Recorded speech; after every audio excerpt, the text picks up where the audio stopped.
بسم اللہ الرحمن الرحیم۔ امی اس کی باتوں سے کافی متاثر ہوئیں۔ اس کے بعد یہ ہونے لگا کہ میں آفس میں اور وہ آفس ٹائم میں میرے گھر امی کے پاس بیٹھا دنیا جہان کی باتیں کر رہا ہوتا، اور اس طرح ان سے باتیں کر کر کے ان کو شیشے میں اتار لیا۔ اور پھر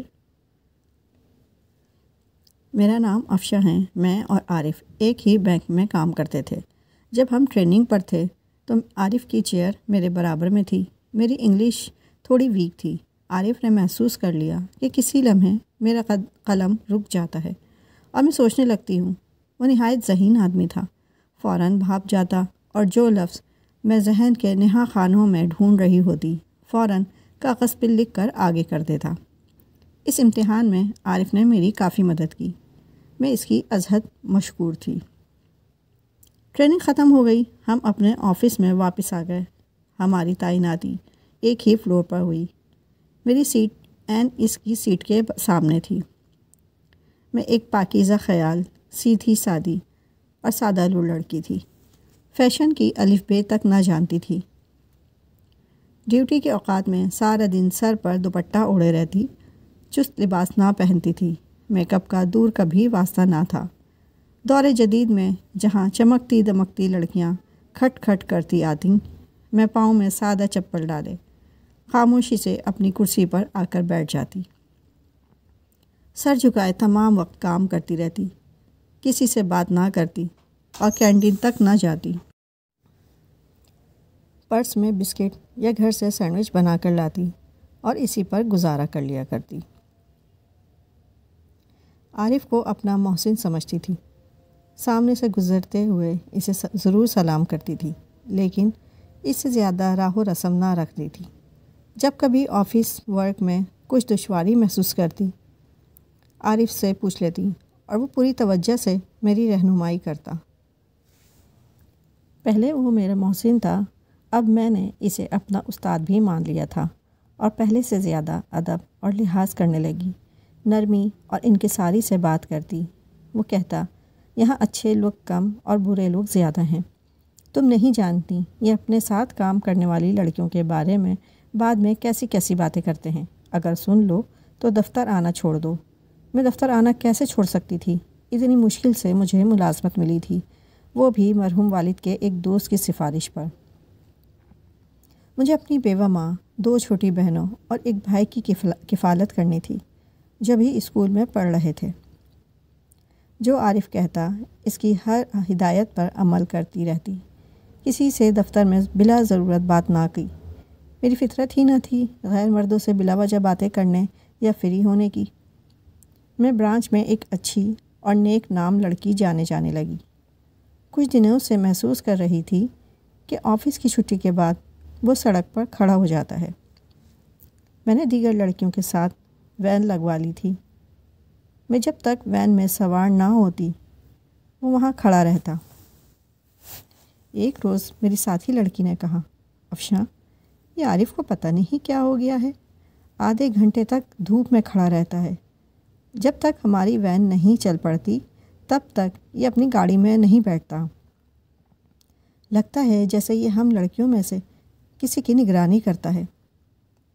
اس لڑکی کے اشارے پر بھی مجھ بے وقوف کی سمجھ میں نہ آیا کہ یہ میری نگرانی کرتا ہے۔ ایک روز امی کی طبیعت خراب ہو گئی، میں نے چھٹی کر لی۔ 2 دن بعد آفس آئی تو اسے بے تاب پایا۔ اس نے پوچھا، کیوں غیر حاضر تھیں؟ میں نے بتایا، امی بیمار ہیں۔ پھر کہنے لگا، کیا میں ان کی عیادت کے لیے تمہارے گھر آ سکتا ہوں؟ امی سے پوچھ کر بتاؤں گی، میں نے جواب دیا۔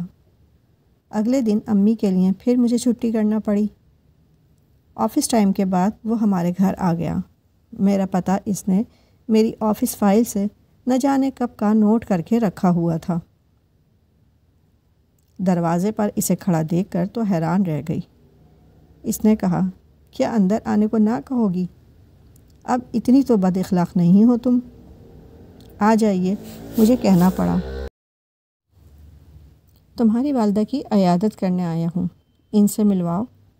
میں امی کے کمرے میں لے گئی۔ ان کے پاس کرسی پر بیٹھ کر عارف نے امی سے باتیں شروع کر دیں۔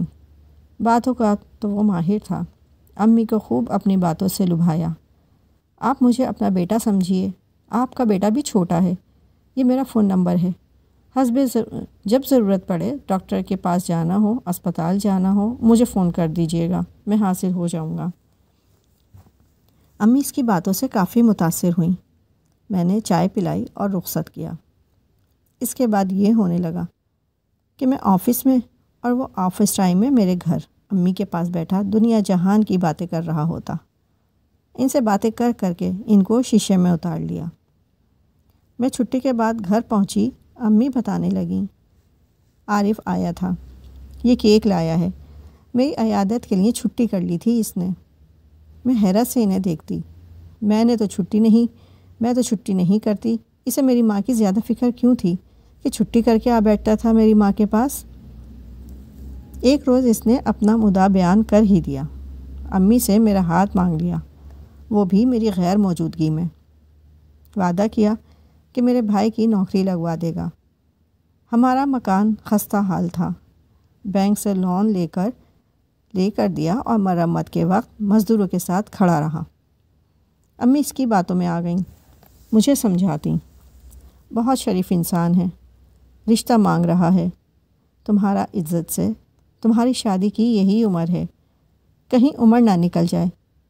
اس نے وعدہ کیا ہے کہ تم کو ملازمت سے منع نہیں کرے گا اور تنخواہ سے ایک پائی بھی نہ لے گا، تم میرے پاس ہی رہو گی۔ وہ ہر شرط ماننے کو تیار ہے، بس تم ہاں کہہ دو۔ غرض امی نے میرا پیچھا پکڑ لیا، مجھے ہاں کہتے بنی۔ اس کی صرف ایک مجبوری تھی کہ بزرگوں کو نہیں لا سکتا تھا۔ کہا کہ دوستوں کو نکاح کے وقت لے کر آؤں گا، نکاح سادگی سے ہوگا، فی الحال بینک میں بھی ہم کسی کو نہ بتائیں گے کہ ہماری شادی ہو گئی ہے، الگ الگ رہیں گے۔ جب تک بھائی پر سر و روزگار نہیں ہو جاتا، ہم ماں بیٹی بے وقوف یا حد درجے سادہ دل تھے کہ گہرائی میں سوچا ہی نہیں کہ یہ آدمی شادی شدہ بھی ہو سکتا ہے۔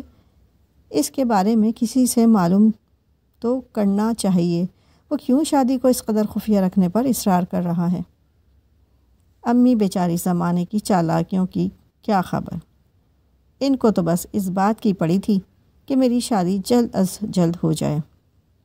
لڑکا بینک آفیسر ہے، خوبصورت اور مہذب ہے، اچھے خاندان کا لگتا ہے، ہر شرط پر راضی ہے، بیٹی بھی میرے ساتھ رہے گی۔ عارف کو پیسے کا لالچ نہیں ہے، ہماری کفالت بھی کرتی رہے گی، مرد کا سہارا مل جائے گا۔ ایک دن وہ امی کے گھر پر نگاہ خواں اور اپنے 4 دوست لے آیا اور اس کا مجھ سے سادگی سے نکاح ہو گیا۔ واقعی اس نے مجھے ماں سے جدا نہ کیا، بہنوں کی شادیوں میں بھی مدد کی، بھائی کی نوکری لگوا دی، لیکن امی کے انتقال کے بعد بتایا کہ میں شادی شدہ ہوں، 6 بیٹوں کا باپ ہوں، میں تم کو عمر بھر اپنے گھر نہیں لے جا سکتا، ہمیں اس شادی کو بھی زندگی بھر خفیہ رکھنا پڑے گا، اپنے شناختی کارڈ پر تم مسز عارف کبھی نہ لکھ سکو گی، پہلی بیوی جو حشر میرا اور تمہارا کرے گی تم سوچ بھی نہیں سکتی، تم ہمیشہ اپنی ماں کے گھر رہو گی اور میں کبھی کبھی آیا کروں گا، وہ بھی دن میں، رات کو کبھی یہاں نہیں رہوں گا، میری پہلی بیوی اس کی اجازت نہ دے گی، میں اسے شک میں نہیں ڈال سکتا، تمہاری ذمہ داریاں پوری ہو چکی ہیں، اب تم میری ذمہ داریاں اٹھاؤ، میرے بیٹوں کی تعلیم کا بہت خرچہ ہے، وہ مہنگے اداروں میں پڑھ رہے ہیں اور میں 6 لڑکوں کی فیسیں نہیں دے سکتا، میرے 3 لڑکوں کی فیسیں تم دو گی اور اپنا خرچہ بھی خود اٹھاؤ گی، کیونکہ میرے پاس اتنا پیسہ ہی نہیں ہوتا، اگر یہ سب منظور ہے تو میری بیوی رہو، ورنہ آزادی کا پروانہ لے سکتی ہو۔ اس خاک شخص نے کتنی دور کی سوچی تھی، کیا زبردست منصوبہ بندی کی تھی۔ عارف کے اس انکشاف پر میں حیران رہ گئی، بہت دکھ ہوا کہ کتنے دنوں تک مجھے دھوکے میں رکھا، جھوٹ بولتا رہا اور اب حقیقت آشکار کی ہے تو آزادی کا پروانہ دینے میں بھی ہچکچاہٹ نہیں۔ میں ایک شریف لڑکی تھی، ہمارے خاندان میں کبھی کسی لڑکی نے طلاق نہیں لی تھی، طلاق لے کر کیا کرتی؟ اس نے اولاد پیدا نہ کی، کہا کہ میری اولاد ہے اور تم سے اولاد ہو گئی تو اپنے خاندان والوں اور بچوں پر ظاہر نہ کر سکوں گا۔ میں جب تمہیں بیوی ظاہر نہیں کر سکتا تو اولاد کو باپ کا نام کیسے دے سکتا ہوں؟ دل پر ایک گھونسا سا لگا۔ سوچا کہ جو شخص اولاد پیدا کرنا ہی نہیں چاہتا وہ میرا کیسے ہو سکتا ہے، لیکن اب طلاق لے کر بھی کیا کرتی؟ زندگی جیسی ملی اسے قبول کر لیا۔ اس کے 3 بچوں کی فیسیں دیتی رہی۔ عارف کے تمام بیٹے پڑھ لکھ کر اعلیٰ عہدوں پر فائز ہو گئے۔ ان کی شادیاں ہو گئیں، وہ اپنی بیوی بچے پوتا پوتیوں میں گم ہو گیا، اور میں اپنے گھر میں کسی سائے کی طرح گم ہو گئی۔ ریٹائر ہونے کے بعد بڑھاپے کی لاچار عمر میں 4 دیواری میں قید ہر آہٹ پر انتظار کرتی ہوں۔ شاید کبھی عارف آ جائے، دکھ سکھ پوچھے گا، مجھ بیمار کو ڈاکٹر کے پاس لے جائے گا، مگر اس کو اپنوں سے فرصت نہیں ہے، کیونکہ اس کا اپنا گھر، اس کا خاندان تو مکمل ہے۔ میرا چھوٹا بھائی لندن چلا گیا، وہ بھی ہمیں بھول گیا ہے۔ بہنیں کبھی کبھار آ جاتی ہیں تو لگتا ہے زندہ ہوں، ورنہ جیتے جی مر چکی ہوں۔ آپ کو یہ کہانی پسند آئی ہو تو لائک شیئر ضرور کر دیجیے گا۔ شکریہ۔